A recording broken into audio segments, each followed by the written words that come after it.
Teacher జాబే మీ లక్ష్యమా? Telangana TET DSC, AP DSC prepare అయ్యే విద్యార్థులకు Ramayya coaching centre offline coaching, online live classes. Offline coaching కావాలంటే దిల్సుఖ్ నగర్ హైదరాబాద్ రండి. ఆన్లైన్ లైవ్ క్లాస్ కావాలంటే ప్లే స్టోర్ నుంచి Ramayya computer coaching centre mobile app download చేసుకోండి. మీరు ఆల్రెడీ టెట్ కంప్లీట్ చేసుకొని ఇప్పుడు డిఎస్సి దీని గురించి ఉన్నారు కాబట్టి ఏ ఎగ్జామ్ అయినా ఒకటే గుర్తుపెట్టుకోండి, అక్కడ ఎలాంటి వర్డ్స్ అన్నా రాని, నోటిఫికేషను, ఎస్సీ వర్గీకరణ, ఎస్టీ వర్గీకరణ, ఫుల్ క్లారిటీ ఇట్లా ఏమున్నా కూడా మనకి ఎప్పుడు కూడా చదవాల్సింది ఎప్పుడు కూడా ప్రిపరేషన్ లాంగ్ టర్మ్లోనే ఉండాలి. రేపు గెలిచేది కూడా వాళ్ళే. నేను ఎప్పుడు చెప్పే జనరల్ కండిషన్ ఎప్పుడైనా గుర్తుపెట్టుకోండి, ఇది ఒక 500 పోస్టులు ఉన్నాయి అనుకుందాం. ఎందుకంటే మీకు జిల్లాల వారీగా చూసినప్పుడు XYZ చాలా తక్కువ కూడా ఉండొచ్చు, ఎక్కువ ఉండొచ్చు. నేను ఒక జనరల్ ఎగ్జాంపుల్ చెప్తున్నా. ఒక 500 మెంబర్స్ రాసే ఒక ఎగ్జామ్, 500 పోస్టులు ఉన్న ఒక ఎగ్జామ్కి 1,00,000 మంది రాశారు అనుకుంటే దాంట్లో రియల్ కాంపిటీషన్ 6x నుంచి 10x అంటాం. అంటే 6x అంటే ఆ ఉన్న పోస్టులని ఇంటూ 6 నుంచి గరిష్టంగా ఇంటూ 10, అంటే 3,000 నుంచి 5,000 ఈ మధ్యలో మాత్రమే రియల్ కాంపిటేటర్స్ ఉంటారు. సో రిమైనింగ్ అంతా రాస్తారు, ఎగ్జామ్ ఆటోమేటిక్గా రాస్తారు. ఇప్పుడు మనం డిఎస్ఏ తీసుకున్నాం అనుకోండి, బీఈడి డిఈడి చేసిన ప్రతి ఒక్కరు ప్రిపేర్ అయినా కాకపోయినా అటెంప్ట్ అయితే ఖచ్చితంగా చేస్తారు కదా, that's what. So similar scenario మిగిలిన ఎగ్జామ్స్కి కూడా జరుగుతుంటుంది. మనకు last is long term in nature. అంటే మన ఒక ఎగ్జామినేషన్ని తక్కువ కాలం చదివి వెళ్ళినప్పుడు తరచుగా జరిగేది ఏంటంటే ఎగ్జామ్ ముగిసి మీరు బయటకు వస్తున్నప్పుడు ఒక్క విషయం స్పష్టంగా తెలుస్తుంది. ఇట్లా అంటారు, మీరు తెలిసి నేను తప్పు చేసిన అలాంటి బిట్లు ఒక 3-4 ఉంటాయి, అవి చాలు. ఎందుకంటే ఇక్కడ డెసిమల్ సిస్టమ్ తోటే జాబ్ పోతుంది. మీకు లాస్ట్ డిఎస్సిలో చూస్తే 64.75 రకరకాల జిల్లాల్లో సేమ్ మార్క్ మీద 10, 15, 20 మంది కూడా ఉన్నారు. అందులో ఏజ్ను క్రైటీరియాగా తీసుకున్నప్పుడు కొందరికి జాబ్ వచ్చింది, కొందరికి రాలేదు. అంటే నాట్ ఈవెన్ డెసిమల్ చేంజ్, ఆ చిన్న పాయింట్ తేడా కూడా లేదు. అలాంటప్పుడు మరి హాఫ్ మార్క్ అనేది చాలా వ్యాలిడ్ అక్కడ. సో మీరు తక్కువ సమయంలో ఎక్కువ చదివినప్పుడు ఆ ప్రాబ్లం వస్తుంది, ఓవర్ ల్యాప్ ఎక్కువ అవుతుంది, విషయం మీద స్పష్టత ఉండదు. కాబట్టి ఎప్పుడు కూడా బీ ఇన్ లాంగ్ టర్మ్, మనం మొత్తం అంతా కూడా లాంగ్ టర్మ్ ప్రిపరేషన్లోనే చదువుకుంటూ ఉండాలి. చదివేటప్పుడు అనవసరమైన ఎట్టి పరిస్థితుల్లో చూడవద్దు. ఇప్పుడు ఫర్ సపోజ్ ఈరోజు మనం మాట్లాడుతున్నాం, మీకు పద్మ అవార్డులు ఇవన్నీ వచ్చాయి. మొన్న మీరు ప్రిపేర్ అవుతున్నప్పుడు, ఎప్పుడో డిసెంబర్లో ప్రిపేర్ అవుతున్నప్పుడు కూడా ఒక ఐడియా రావాలి. నా ఎగ్జామ్ ఫిబ్రవరి తర్వాతే ఉంది అనుకున్నప్పుడు మీరు ఒక మ్యాగజైన్ తీసుకొని చదువుతున్నప్పుడు 2024 పద్మ అవార్డ్స్ కనబడ్డా మీరు చదవకుండానే స్కిప్ చేయగలగాలి. ఎందుకు అనంటే న్యూ వన్స్ వస్తాయి, అవే మనం చదవాలి. అంటే మనం చదివింది పూర్తిగా మనకు అవగాహన రావాలి అంటే కూడా కొంత ఐడియా ఉండాలి. ఇప్పుడు నేను చెప్తున్నప్పుడు ఇక్కడ జీకే, కరెంట్ అఫైర్స్, రిమైనింగ్ అలా ప్రతి సబ్జెక్ట్కి ఆయా సార్లు వచ్చి మీకు చెప్తారు కాబట్టి నేను దాంట్లోకి వెళ్ళట్లేదు. కానీ మనం విన్నర్ లూజర్ అన్నప్పుడు ఒక యాటిట్యూడ్ అనేది డెవలప్ చేసుకోవాలి. మీరు ఒక 3 hours చదవండి, 4 hours చదవండి, పెద్దగా ఎంత చదవాలనేది మీ ఇష్టం. కానీ ఆ టైం ఒక పూర్తి ఎఫర్ట్ కంప్లీట్గా మీరు ఒక న్యూ మూవీ, ఓ బాహుబలి 3 అనేది రిలీజ్ అయ్యి ఫస్ట్ మార్నింగ్ షో టికెట్ దొరికితే మనం ఎంత కాన్సన్ట్రేటెడ్గా చూస్తామో అలా మీరు ఒక్కొక్క 3 hours డైలీ అంతే స్పెండ్ చేసినా సరే ఈజీగా సిలబస్ మొత్తాన్ని కూడా కంప్లీట్ చేయగలుగుతారు. అది కావాల్సింది. మనం ఎంతకాలం చదవాలి సార్, చాలా మంది అడిగే క్వశ్చన్. డైలీ 8 hours చదివినా ఈ పుస్తకంలో ఉన్నది మీ మస్తకంలోకి ఎక్కకపోతే దానివల్ల ఏమైనా యూజ్ ఉందా? యూజ్లెస్. పైగా మనం పూర్తిగా అదే బుక్ పట్టుకొనే తిప్పుతూ ఉంటే ఒక రకమైన తెలియకుండానే ఒక ఫ్రస్ట్రేషన్ వస్తుంది. అరే ఉదయం లేస్తున్నాం అదే అని. కాబట్టి చేసినప్పుడు 100% అందులో ఉండడం అనేది అలవాటు చేసుకోండి. ఇప్పుడు కోచింగ్ వస్తున్నారు, క్లాస్లో రాయటం అనేది ముఖ్యమైన పాయింట్ కానే కాదు, వినటం. ఎందుకంటే సార్ చెప్తున్న విషయం కావచ్చు, మీరు నేర్చుకుంటున్న విషయం కానీ అది ఆల్రెడీ టెక్స్ట్ బుక్లో ఉందా లేదా. మేము చెప్తున్నాం అనుకోండి, మేము చెప్తున్న విషయం కూడా ఖచ్చితంగా న్యూస్ పేపర్లో ఉంటుందా లేదా, ఉంటుంది. సార్ కూడా ఎక్కడి నుంచో సోర్సెస్ ఉండవు కదా. అది అంటే దాన్ని సార్లు ఎలా చెప్తున్నారు, మీరు ఎలా రిసీవ్ చేసుకోవాలి.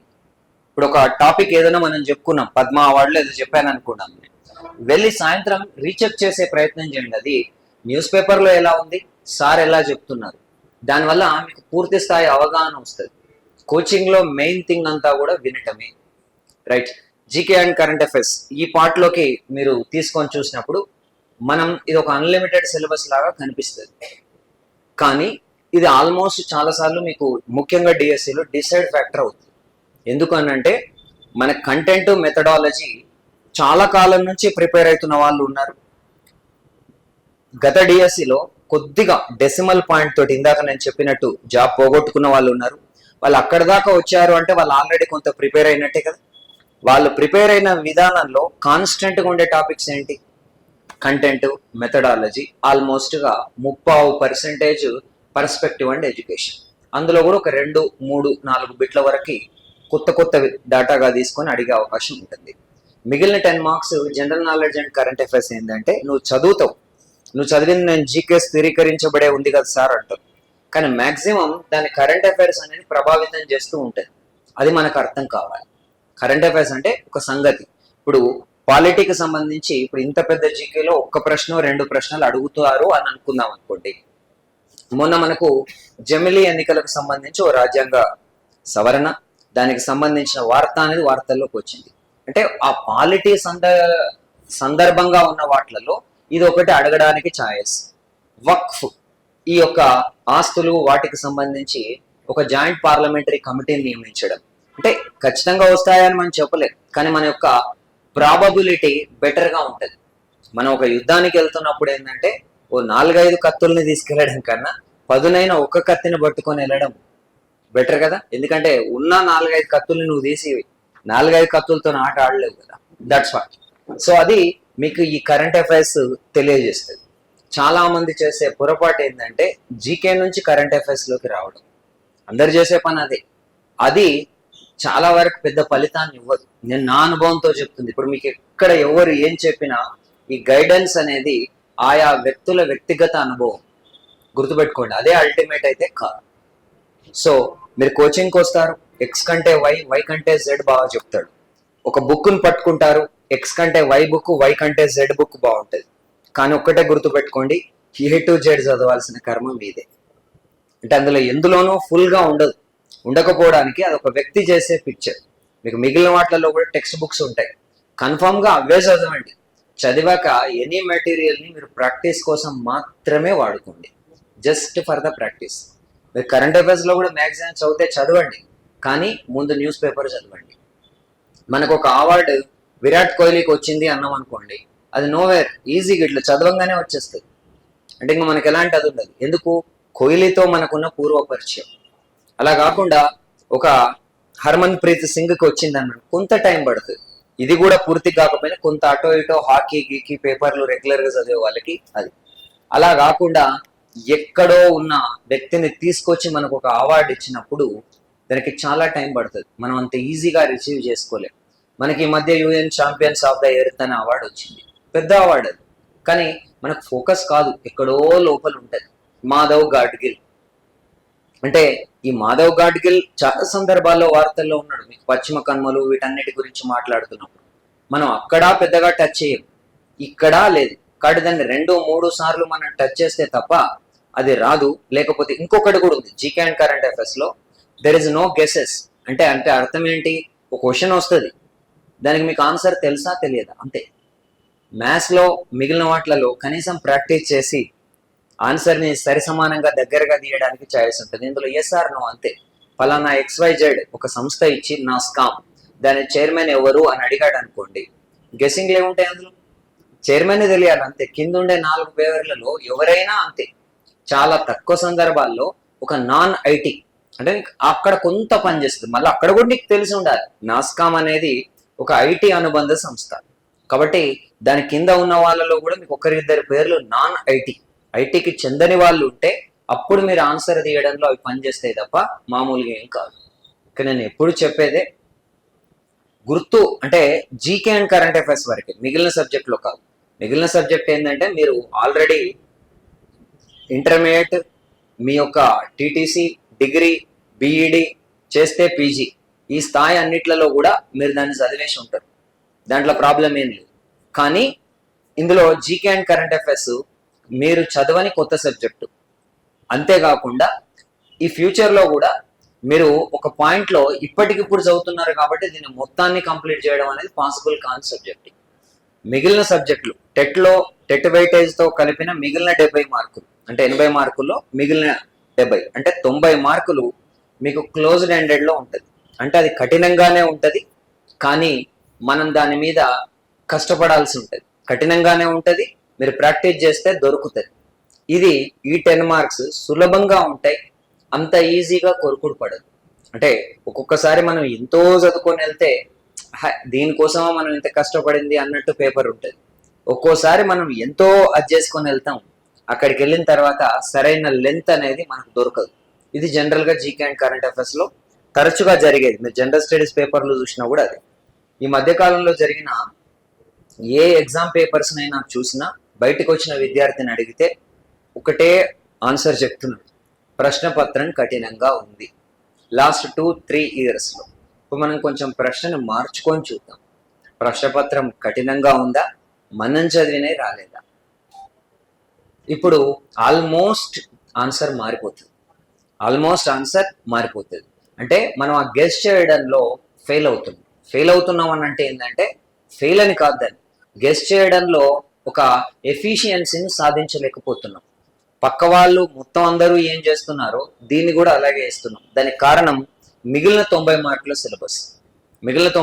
సిలబస్లో మీరు ఒక చాప్టర్ని అణువణువు చదివితే ఖచ్చితంగా మీకు హాఫ్ మార్కో ఫుల్ మార్కో వస్తుంది, దానికి సంబంధించి ఖచ్చితంగా వస్తుంది. ఇదే మీకు జరిగింది. మనం మీ ప్రొఫిషియన్సీ కోర్సులో అదే జరిగింది డిగ్రీలో, ఆ తర్వాత మీరు చేసిన ప్రొఫెషనల్ కోర్స్ బీఈడి ఆర్ డిఈడిలో అదే జరిగింది, ఇప్పుడు మొన్న టెట్లో కూడా అదే జరిగింది.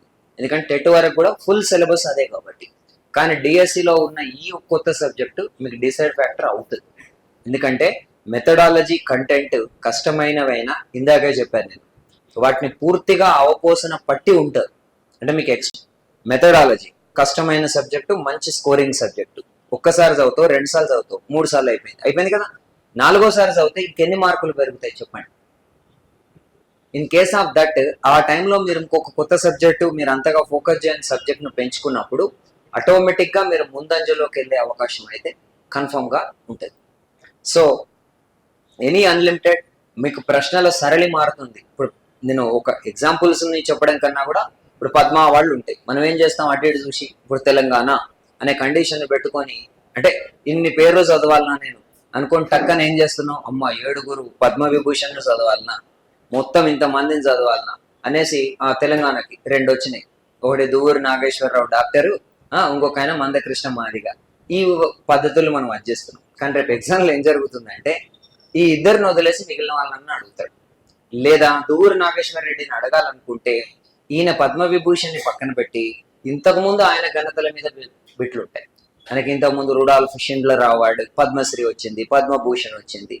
ఆ మాటకు వస్తే ఈ 3 అవార్డులు అంటే పద్మాలో 3 అవార్డులు ఉంటాయి కదా, పద్మశ్రీ, పద్మభూషణ్, పద్మవిభూషణ్. ఈ 3 పురస్కారాలని పొందిన మొట్టమొదటి భారత వైద్యుడు అంతే, ఇంకా ఫారిన్ వైద్యులకి ఏమొస్తుంది. సో ఆయన డి నాగేశ్వర రెడ్డి. అంటే ఏదైతే బిట్ సమీపంలోకి వస్తుందో దాని యొక్క డెప్త్ పెరుగుతూ ఉంటుంది.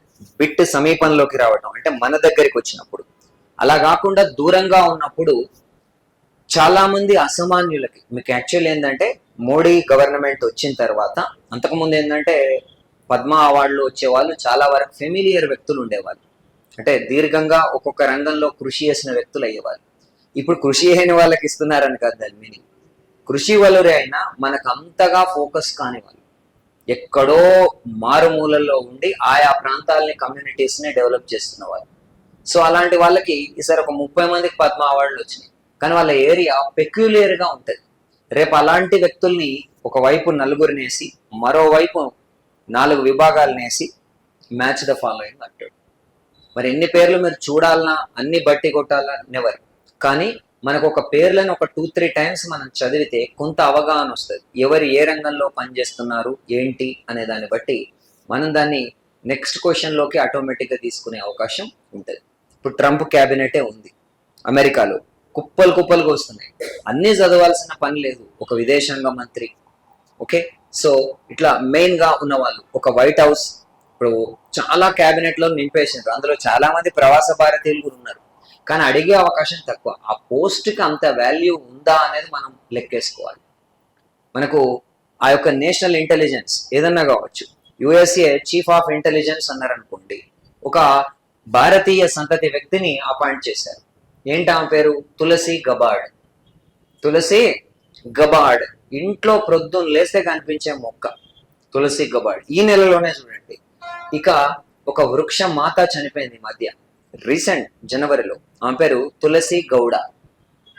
మన ఇంట్లో దాదాపుగా మనం రెగ్యులర్ గా చూసే వృక్షం, దాని వృక్షం అని అనలేదు నేను, చిన్న మొక్క, ఖచ్చితంగా కనిపించేదే తులసి కదా. అలా లింక్ చేసుకోవాలి తప్పించి నేను దీన్ని తీసుకెళ్లి మరణాల్లో పెడతా, అర్థమవుతుందా, దీన్ని తీసుకొచ్చి అపాయింట్మెంట్స్ యుఎస్ఏలో పెడతా అంటే బిట్ల మధ్య అనుసంధానం ఉండదు. ఒక పాయింట్ వచ్చినప్పుడు దాని నుంచి దాంట్లోకే మీరు వెళ్ళిపోయే ప్రయత్నం చేయాలి. ఇండియన్ ఓషన్ రిమ్ అసోసియేషన్ అని ఉంది, దానికో సెక్రటరీ జనరల్ వచ్చాడు సంజీవ్ రంజన్. ఫ్రాన్స్ లో భారత రాయబారి నియమించారు సంజీవ్ కుమార్ సింగ్లా. కేంద్ర హోంశాఖ సహాయ మంత్రి బండి సంజయ్. ఇట్లా ఎన్ని కావాల్సిన వెళ్ళండి. ఇప్పుడు సిఐఏ అధ్యక్షుడు, ఎఫ్ఐఏ అధ్యక్షుడు, అన్ని సంజీవ్ సంజయ్ సంజీవ్ సంజయ్. ఇవి ఒక్కదానితో ఒకటి ఏమాత్రం సంబంధం లేని బిట్లు. అంటే ఇలా చెప్పకూడదు, కానీ మాక్సిమం ఇందులో ఏ బిట్ వచ్చినా ఆల్మోస్ట్ ఆప్షన్స్ లో ఒక సంజీవ్ ఒక సంజయ్ ఉంటాడు. ఎందుకంటే మీ యొక్క పద్ధతి, మనకి ఇప్పుడు జాతీయ నూతన విద్యా విధానం చెప్పేది ఏంటి? నైపుణ్యం. సో నైపుణ్యాన్ని సంతరించుకోవాలి అని అంటే ఆటోమేటిక్ గా బై హార్ట్ బట్టి కొట్టే విధానం అనేది పక్కకి వెళ్ళిపోవాలి. సో బట్టి కొట్టే విధానం పక్కకి వెళ్ళిపోవాలని అంత క్లియర్ గా చెప్తున్నప్పుడు బట్టిని ప్రోత్సహించేలా క్వశ్చన్స్ ఉండవు. నువ్వు ఆ ప్రశ్న చదివావా లేదా, ఆ ప్రశ్నకి సమాధానం నీకు తెలుసా తెలియదా, అంతే. డైరెక్ట్ దాని మీదనే మీకు ఫోకస్ అంతా కూడా ఉంటుంది. సో ఇప్పుడు ఏదైనా కావచ్చు. ఇప్పుడు మీకు మొన్న ప్రవాస భారత సదస్సు జరిగింది, మనం ఏదేదో చదువుతాం, వాడు సింపుల్ థీమ్ అడుగుతాడు. సో డయాస్పోరాస్ కంట్రిబ్యూషన్ టు ఇండియా అంటే మనకు, లేదా డయాస్పోరాస్ కంట్రిబ్యూషన్ టు వికసిత్ భారత్ అంటున్నాం. అంటే ఆ వర్డ్ అన్నప్పుడు అంటే ఆ భారతీయుల భాగస్వామ్యం ఉండాలి. దాని మీద నువ్వు ఇంకెక్కడెక్కడో చదువుతూ ఉంటావు, వాళ్ళు అడిగే ప్రశ్న వేరే ఉంటుంది అన్నప్పుడు వికసిత భారత్ ఏంటి, దాని టార్గెట్ ఇయర్ ఏంటి, ఇట్లా మనకు అక్కడ జరిగిన దానికన్నా అది. ఇప్పుడు వాతావరణం అనేది ఒక ఇంపార్టెంట్ థింగ్ ఉంది. భారతదేశం మొత్తం కూడా 0 కార్బన్ అంటే శూన్య కార్బన్ ఉద్గార స్థాయికి చేరడానికి ఏ ఇయర్ ని పెట్టుకుంది. భారత రైల్వేలు శూన్య కార్బన్ టార్గెట్ ఏది, వికసిత భారత్ టార్గెట్ ఏంటి, సుస్థిరాభివృద్ధి లక్ష్యాల యొక్క లక్షిత సంవత్సరం ఏంటి, ఇలా కొన్ని ఇయర్స్ ఉంటాయి. మీకు అవి డైరెక్ట్ పేపర్లోనో బుక్లలో చూసినప్పుడు ఎక్కడా కనిపించవు. కానీ మనం ఫోకస్ చేయాలి. బయట వాతావరణం ఒక ఇంపార్టెంట్ క్రైటీరియానా కాదా? మొన్ననే మనం అప్డేట్ రిపోర్ట్ ఇచ్చాం, 4th బయాన్యువల్ అప్డేట్ రిపోర్ట్ అంటాం. ఎవరికి? UNFCCCకి ఇచ్చాం.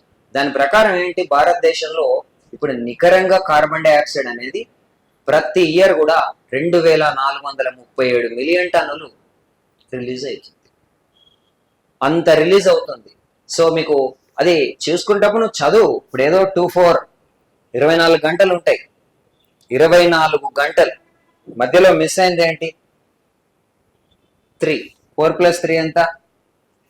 7.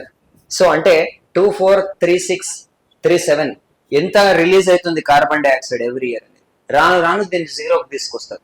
ప్రశ్నలు ఇలా ఉంటాయి.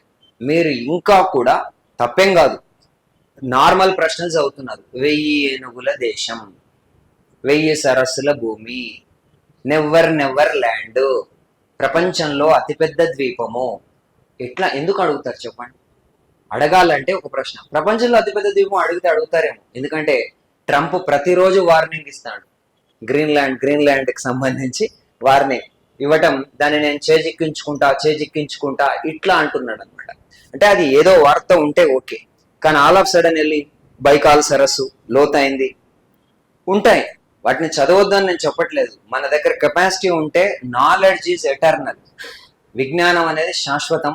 ప్రతి ఉపాధ్యాయుడు నిత్య విద్యార్థి. మీకు రెస్పెక్ట్ కూడా, జాబ్ రావడం ముఖ్యత అయితే రేపు మీకు రెస్పెక్ట్ కూడా మీరు చెప్పే సబ్జెక్ట్ను బట్టే ఉంటుంది. అందరూ ఈక్వల్ కాదు కదా, మనం క్లాస్లో తీసుకుంటున్నప్పుడు కూడా. దట్స్ వాట్, ఆ ఫ్యాక్ట్ ఒకటి కన్ఫర్మ్ గా ఉంటుంది కాబట్టి దాన్ని మైండ్లో క్లారిటీగా పెట్టుకోండి. అయితే నాలెడ్జ్ కావాలా, జాబ్ కావాలా? మీ ఆన్సర్ ఏంటి? జాబ్ కావాలి.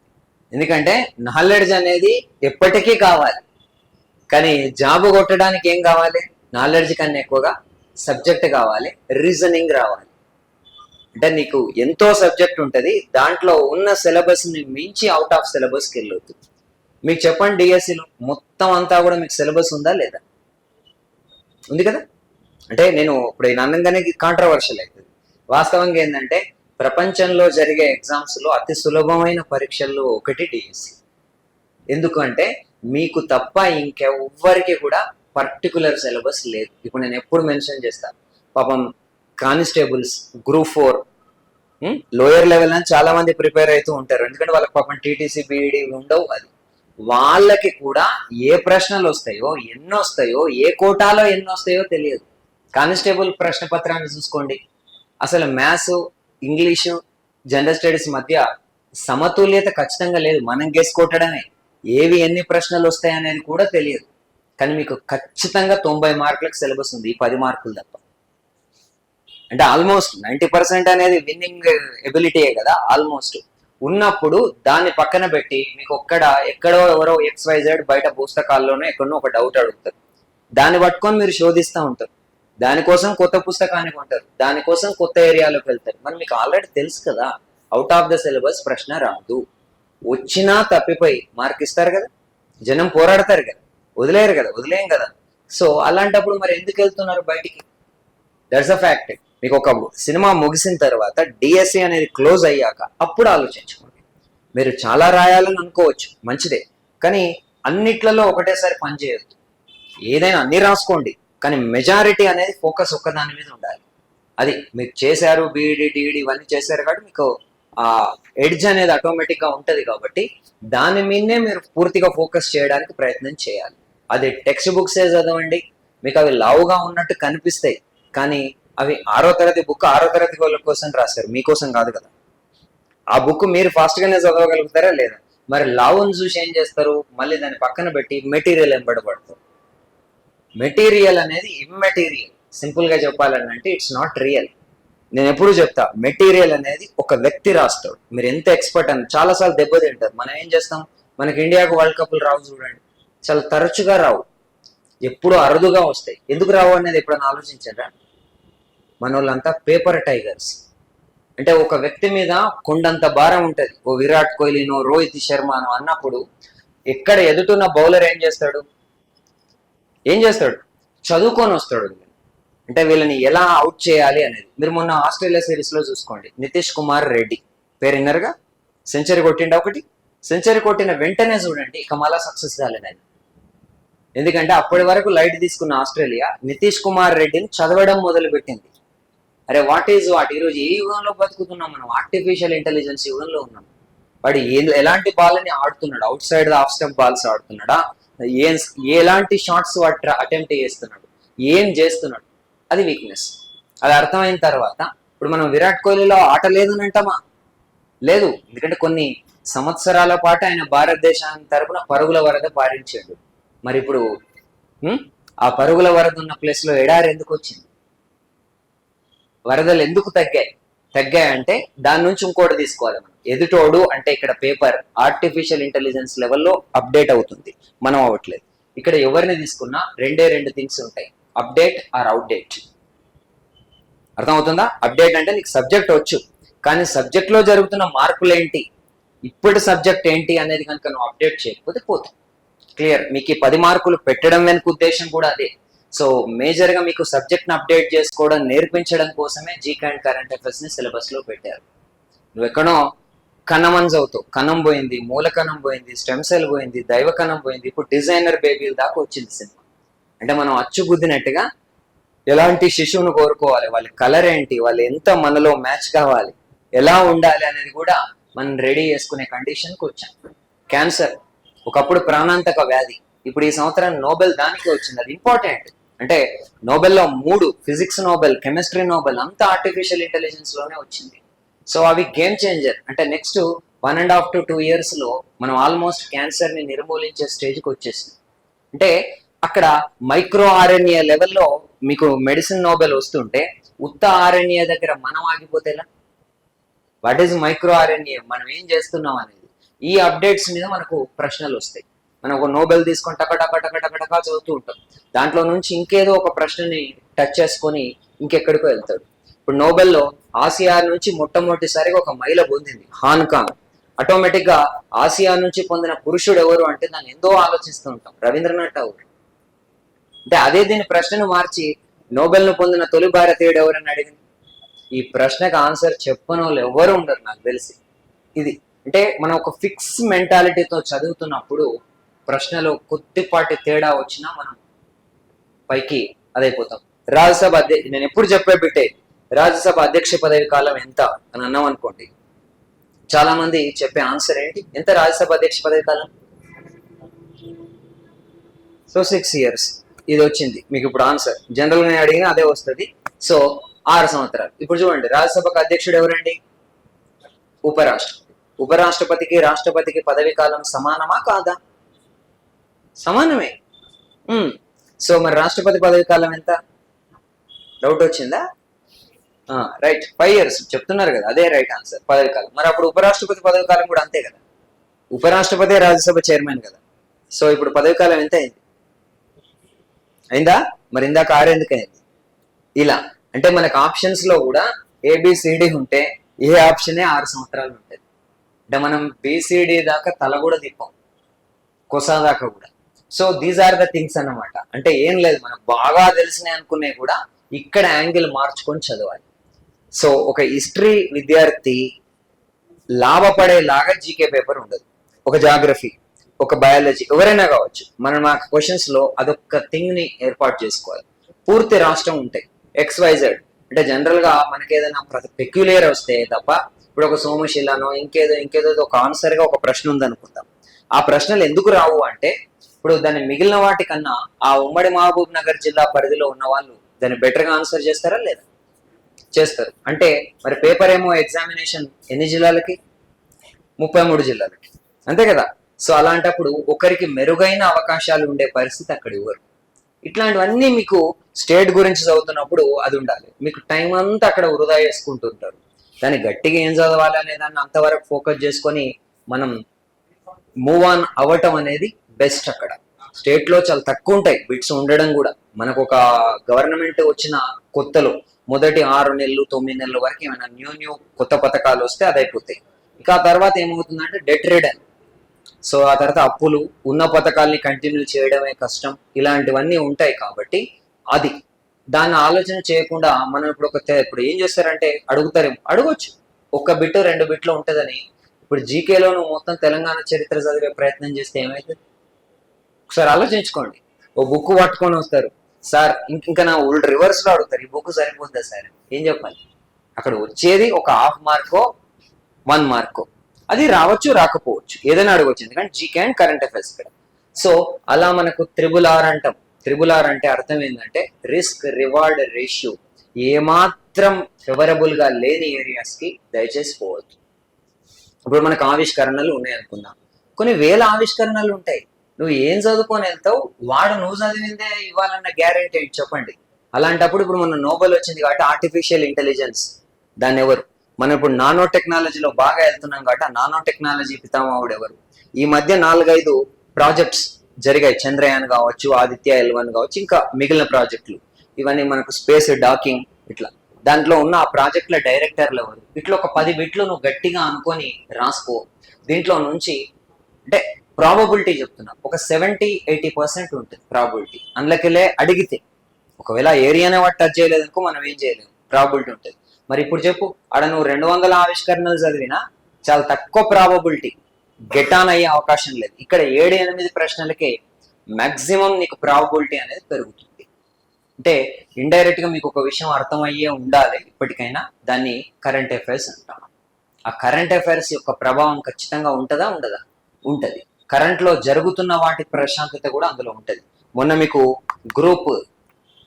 గ్రూప్స్ కి ఎగ్జామ్ జరిగింది. ఆ గ్రూప్స్ ఎగ్జామ్ లో ఏం జరిగింది? Group 2 తెలంగాణ చరిత్ర పేపర్ చూడండి. BRS పార్ట్ ఉన్నంత వరకు పక్కెళ్ళిపోయింది, ఎందుకంటే అక్కడ గవర్నమెంట్ మారింది కాబట్టి. మనం చెయ్యాలి అని కాదు. ఇప్పుడు నెక్స్ట్ జరిగే ఎగ్జామ్స్ లో కూడా ఆ పార్ట్ కన్నా రిమైనింగ్ పార్ట్ లో ప్రశ్నలు ఎక్కువగా వచ్చే అవకాశం ఉంటుంది. సో ఉన్న వాటిలలో మనం ఏది పక్కన పెట్టాలి, అంతా నాలెడ్జే. మళ్ళీ గుర్తుపెట్టుకోండి, ఇందులో ఏది మనకు అవసరం లేదు కాదు, అంతా నాలెడ్జే. కానీ ఆ నాలెడ్జ్ వెలుపల మనం ఎక్కడికి వెళ్ళాలి, ఏం చెయ్యాలి అనేది కొంచెం ఒకసారి ఆలోచించుకుంటే ఆటోమేటిక్ గా మనం బెటర్ గా రాణించడానికి అయితే అవకాశం ఉంటుంది. So I wish you all the best. Next మనకు వేరే సార్లు కూడా మాట్లాడాలి కాబట్టి ఆ తర్వాత మళ్ళీ కంటిన్యూ చేసే ప్రయత్నం చేద్దాం. Thank you. టీచర్ జాబే మీ లక్ష్యమా? Telangana TET DSC AP DSC prepare అయ్యే విద్యార్థులకు Ramayya coaching centre offline coaching, online live classes. Offline coaching కావాలంటే దిల్షుక్ నగర్ హైదరాబాద్ రండి. ఆన్లైన్ లైవ్ క్లాస్ కావాలంటే ప్లే స్టోర్ నుంచి Ramayya computer coaching centre mobile app download చేసుకోండి.